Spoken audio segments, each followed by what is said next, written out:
Hi everybody, it's Julia from Matheson Travel coming to you from San Francisco on a perfectly glorious afternoon. And I wanted to talk to you this week about festivals.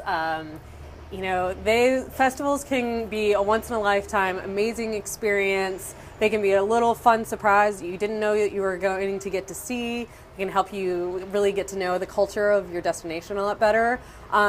Or they can possibly ruin your trip if you don't know about them and didn't plan ahead. Some festivals, we know about the coming up really soon this year, really early, is Mardi Gras, otherwise known as Fat Tuesday. It's the period just before Lent. So a lot of Catholic or Christian-based countries will have big celebrations. Obviously we all know that New Orleans goes crazy and there are beads everywhere, and it's really a lot of fun. It can be tough to get hotels during that time. So if you're hoping to go now, you might have missed the boat, but there are other places in the world that you can celebrate Mardi Gras or Carnival.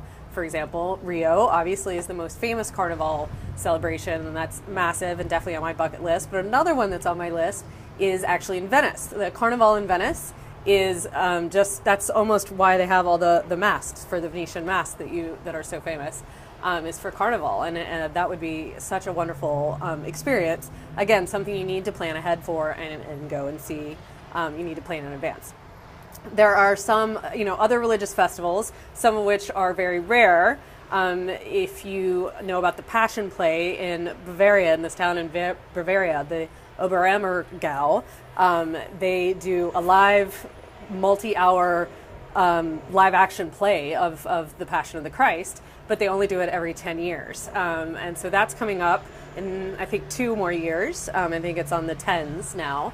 Or the 8s. Anyway, that's a really big deal, and since it's in this little small town in Bavaria, you definitely have to plan in advance, and there are tour operators that plan whole trips around the Oberammergau. But for the most part, festivals are going to be an annual thing, and some of the big, most famous ones really take over the town, and really those are sort of the greatest, most once-in-a-lifetime ones, like San Fermin in Pamplona, the running of the bulls. Oktoberfest, obviously the biggest one of those is in Munich, although pretty much a lot of Germany does it. And little thing to note, Oktoberfest is actually usually at the end of September, more than it is in October. There's a bunch in Italy. A lot of little Italian towns have them. There's the Tomatina, where they throw tomatoes at each other. There's the Eel Palio in Siena in Tuscany, which is a horse race, and that's a multi-day festival, just like San Fermin. And things like that, they're all over, and everywhere, every city basically has one. And so you really want to if you really want to go to one of those big famous ones, you really need to plan ahead. I mean, I'm planning a trip to San Fermin for some clients right now, and hotel availability is already pretty expensive, and so that's in July, so that's about a 6-month lead time. So some of those big famous festivals you're going to want to plan ahead. But never fear, there are lots of little festivals. I know when I was in Aix-en-Provence this summer, I just happened to go on my way to dinner one night, and there was this whole festival in one of the squares there around one of the fountains, just about keeping Provençal culture alive.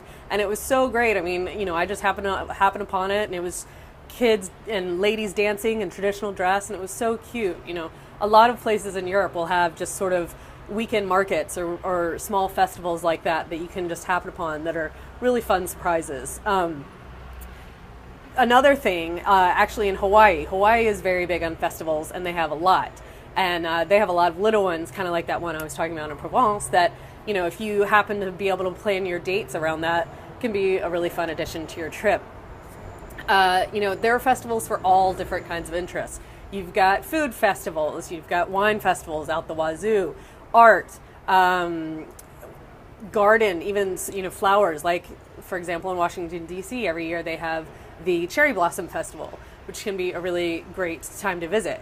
But the thing is festivals are popular and they can be really fun. So if you don't know about them and don't plan ahead and don't check the events or check with your travel advisor before you go to a place, you may run into closures or street closures or lots of crowds that you weren't prepared for. So if you want to definitely take a look at when festivals are going on, because you may want to join them or you may not want to. So that's my tip for this week. Really think about trying to add a festival to your next trip because it can be really awesome. I will talk to you next week.